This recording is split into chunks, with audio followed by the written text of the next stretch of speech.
It is Sunday, the 16th of October. We're looking at my chalk slogan protesting the fact that the Unitarian Universalist Association in Boston has falsely accused me of the criminal act of blasphemous libel in Bill Cosby-style legal bullying that's clearly intended to cover up and even outright deny such despicable crimes as pedophilia and rape committed by certain Unitarian Universalist ministers.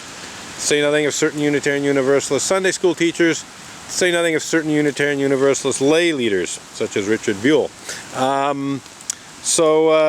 Anyhow, under normal circumstances, this slogan probably would have been erased by now. And for some reason, today, it was not erased by the leaders of the Unitarian Church of Montreal. And I think one of the reasons they might not have erased it is because they know that it was going to rain, and so there was basically no need for them to erase the slogan when the rain would do it soon enough. But nonetheless, this slogan has been here for a little while. Looks like it'll be here a little while longer, and by preserving it on video, I make it last quite a while. It'll be up on YouTube for a while. So yes, this chalk slogan protests the fact that the Reverend Dr. Peter Morales-led Unitarian Universalist Association hired Stikeman Elliott barristers and solicitors litigation lawyer Maitre Marc-Andre Coulombe to falsely accuse me of the criminal act of blasphemous libel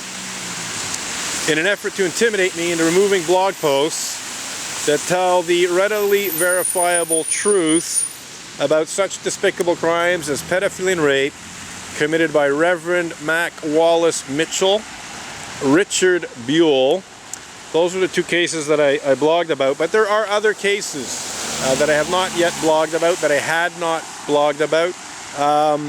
You know, they never clearly identified which blog posts they were talking about, but the only ones that they could have been talking about were the case of Richard Buell of First Parish Norwell, who, to the best of my knowledge, is not a Unitarian Universalist minister, but was a Unitarian Universalist layperson who was charged, tried, and convicted of raping preteen children, including a neighbor's daughter, including a female family member, and he was sentenced to a jail term and spent some time in jail. I think he died in jail. I think he had cancer or something. He ended up dying in jail. And then there's Mac Wallace Mitchell, Reverend Mac Wallace Mitchell, excuse me, of the Northborough and Westborough Unitarian Universalist parishes in Massachusetts. He was charged, tried, and convicted of raping teenage Tibetan refugees who he had lured away from their families in India. Got a little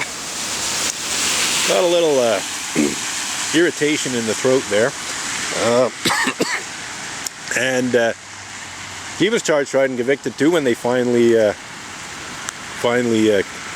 came out about being raped.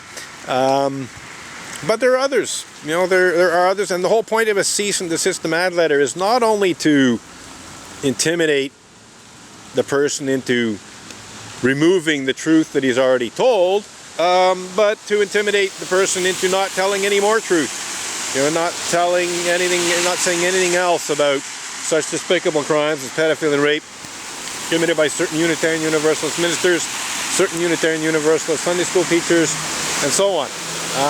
Well, unfortunately for Maitre Marc-Andre Coulombe and the Unitarian Universalist Association, I'm not so easily intimidated. And you can try and wash away your sins by hiding them. Or you can try and wash away your sins by erasing my chalk slogans with water when the creator of the universe isn't doing it. But the creator of the universe is very, very well aware of such despicable crimes as pedophilia and rape committed by certain Unitarian Universalist ministers. So eventually you're going to have to deal with the creator of the universe. So think about that.